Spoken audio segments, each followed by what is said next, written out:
Hey guys, Prof here. So I actually did not get a chance to film the unboxing when I was over at Squares. First we're going to get my new keycaps for my, I think it's for the ortholinear plank out of the way. I haven't even finished that keyboard yet. I got replacement keycaps. Yes, I have a keyboard problem. Remove the Fanatic Clutch 2 out of the way, right there. That's Clutch 2. Probably might have seen a video I did on that already. If not, there should be one coming. And if both those things haven't happened, hit me up on Twitter at TheProfosist and ask me where it's at.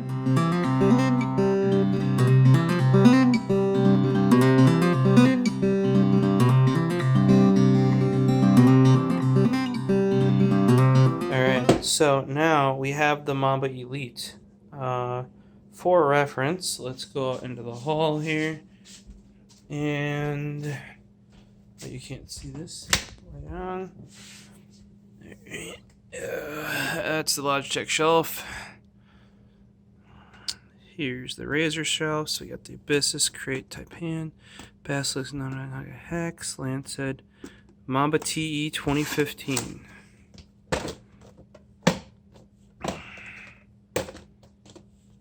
It was in between the Lancehead TE and the Ouroboros. So, just so we can compare, you got it right here. Says Razer Mamba Tournament Edition 2015. Well, I guess technically it's the Mamba 2015 Tournament Edition, but I'll think that one is the Mamba TE always because I never had multiple ones of those. And it was a redesigned shape too. So, and I do have the camera as bright as I can, highest ISO. Well, it's cell phone camera, so we'll do with what we can. Everything else is still packed up from the Portland/Seattle trip. If you haven't seen any stuff on that, follow over on Twitter at TheProfosist or Instagram at TheProfosist. So in here, we got your standard Razer packaging. I would say they're mid-tier packaging because they do have cheaper packaging on their cheaper stuff. Got this kind of sled that pulls out. Normally, your cable would not be all unwrapped like mine is. Let's see if I can get a bit more light in here. Alright guys, so we got a little bit more light now, so as you can see, my cable's all sprawled out. I did give it a shot already at Squares' house, and since he has Razer Synapse 3.0, he did nicely enough program it for me. Since I would have had to install it and then uninstall it here, since I have this little guy over there, that Orb Weaver. He's only Synapse 2.0, and you can't have 2 and 3 installed at the same time. I have tried that. It causes way too many issues. So in here, we're actually going to back a bit, I think, on the design of the packaging. Here's your old school Razer booklet.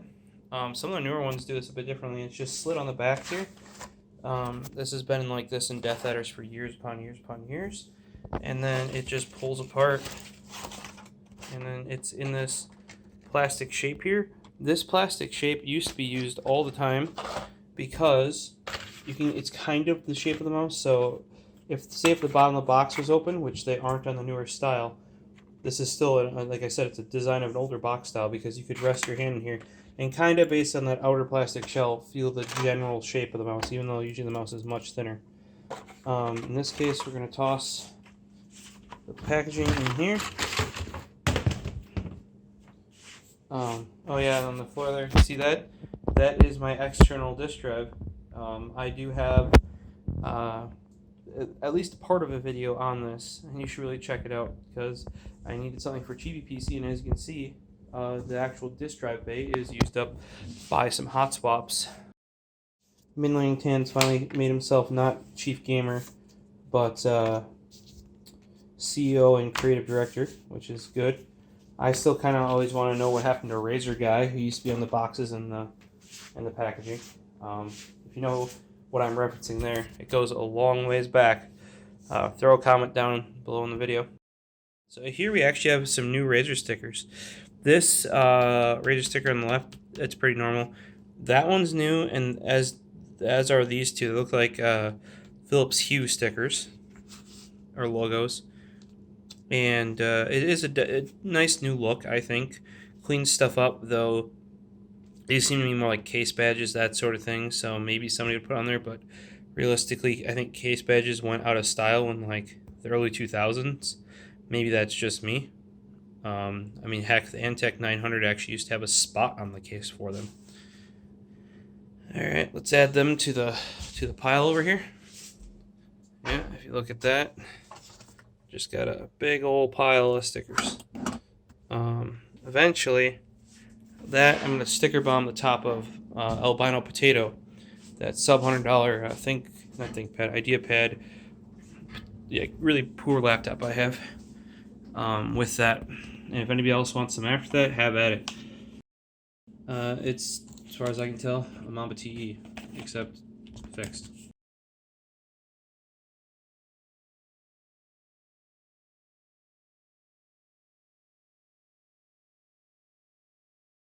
Which one is the Mamba TE, and which one is the Mamba Elite? We got some angles this way. We got some angles that way. There's probably only one thing that you guys who know the mouse, can get, it can throw you by, or explain to you by. Now, I'll put the hand in the way. Now which one is which? They look really, really similar. Let's put them in the hands.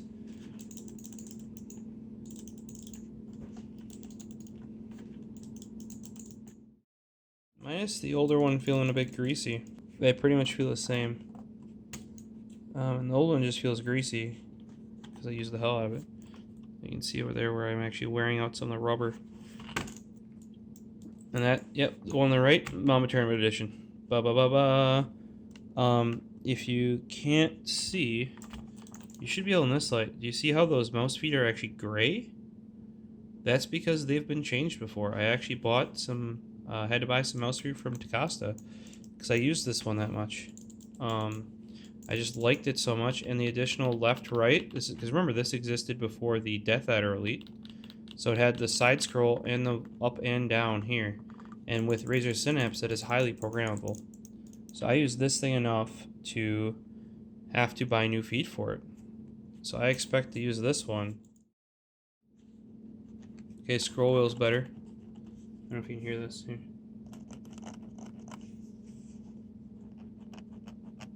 Much more defined steps. Though it does wiggle a little bit. This wiggles a little bit side to side when you like this, whereas the old T doesn't. But and it's left and right click on the old T, which didn't wiggle side to side. On the scroll wheel are better, but the overall scroll wheel on the Elite right there, the Mamba Elite, is better. So we got one big foot in front, one little foot in the back, and a square thing around the middle. This one has 2 feet up front, and the foot in the back, and circle. So circle is pretty standard with the Philips Twin Eye. I don't think this shared feet with any other mouse. This seems to be very similar to the Death Adder Elite to me, and hopefully it's the same. Though I used to use hard pads, that's why my feet went out quicker. I really wish I could still use hard pads, but I'm far too used to this giant Razer Gigantus mouse pad. So I need to get a hold of a bigger piece of metal and a bigger piece of that C4 engine material so that I can make my own giant mouse pad again, because I only made a 12x10. Now I probably need at least a 14x14. This is almost a 16x16 pad. So as you can tell, though, I quite liked the TE. Even with its flaws, I still played with it, especially in games where I think I can play a lot of Fallout with it, Borderlands, games where not pitch perfect, but perfect aim wasn't key. And it's still got a lot of use in the desktop too. I mean, there's even like some like coating or plastic on the back that is worn down, you can tell. So it definitely got its use during the time period that I owned it. And I plan to use this one just as much, if not more, because I can now use it for gaming. Shape is similar to the Rival 600, Stuff, yeah. maybe a little bit. So they know if... Oh, that's level 1 text you hear in the background there. I'm accidentally clicking it because I forgot that the Rival 600 was hooked up. The EC2-B, however, is not. It's a little bit smaller, and I quite like the EC2-B. This will probably still be on my main gaming mouse.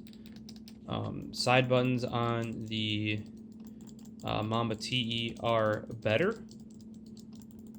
Mamba Elite are better than the Mamba TE. They got more throw. And the other ones feel very short and clicky. Kind of like those little button switches. I don't know without ripping them apart. These are probably still button switches. Just based on how the mouse design hasn't changed. But the ones they picked have a little bit more throw and they're less like snappy clicky. They just feel a little bit like they're not as loose either. So overall, better mouse. Alright, so we got everything moved out of the way here. I'm going to plug in le mouse into this guy here. It's always nice to have these little docks, by the way. As you can see, Squares and I did find out, however, that it has, let's lower this ISO here. There are, if you can see it, that's white. Let's see if we can focus. Okay, look at the little LED. It's white and then it's red. So we only programmed one on here, so that's red. You can have up to 4 profiles stored on the mouse. So right now, red is you got 400, 800, 1600. However, you cannot save the Chromax settings. So it's always in this one where the whole thing changes. I wish that lighting was like the Mamba T where it goes bada bada bada bada bada bada bada, even if you couldn't change it. What's really weird though is that you can't save any lighting settings. So they have normal lighting settings and advanced lighting settings. Razer should really update this so that the normal lighting settings can be stored in the mouse, at least dimness or even off. Because right now, if you program it and change any of the lighting settings, they will not save to any of the profiles on the mouse, at least from what we can tell. Now, the buttons and the DPIs will save. But like I said, when we were programming Squares' originally, we like using DPI cycle up. So it would just start and cycle up. So you don't need an up and a down because it's pointless. Because once you're at up, we'll just cycle to the bottom one. You know what I mean? However, Razer does not allow cycle to be set as a hardware profile. This phone, this EC2-B with buttons on the bottom of the mouse, has DPI cycle. You just press, and it cycles. This Rival 600 has only 2 DPIs, so it's a DPI toggle. You know, so you got yourself 800, 1600. Super simple. Or that could be seen as a cycle, but with only two DPIs. Every brand has DPI cycle, and this does, but not in the hardware profile mode, which makes no sense to me. So I can't reuse, I can't use the other button for something else when in hardware profile mode. And right now I have to do that because Synapse 2 and 3 conflict with each other. They really need to add a backwards compatibility mode to Synapse 3 for Synapse 2 devices or something. Because there should be a decently good possibility that somebody who buys Razer peripherals might have a newer mouse like this and have an older device like that, especially when they haven't updated that yet. Now, the Death Adder Elite, which has the same sensor as, I believe at least has the same sensor as the Lancehead and Basilisk, but it does not have the hardware profiles. Like the Lancehead launched with Synapse 3 supposedly in beta, but it wasn't out yet. It wasn't out until the Basilisk was out, and then it was in beta. Now it's fully out, and the Mamba Elite came out, which I'm very happy about. but the fact that these older devices aren't ported over, and I don't believe they can because they don't have this the onboard memory with this specific profile button. They really need to either figure out how to make that work or at least not conflict with each other. Well, guys, if you like this video, please hit the like button down below, and if you want to see more like this, please subscribe. If you have any questions on the mice, throw a comment down below if there's enough. Squeers and I might do a review or follow-up video since we both have them. It makes it easier for us to kind of like combine and come up with our thoughts on them. And as always, you can see when I pick these up and that sort of stuff and progress on Twitter, and all the updates about the channel will be at Tech Exchange on Twitter as well. And you can find all of our content in one spot at the-tech-exchange.com. We'll see you in the next one.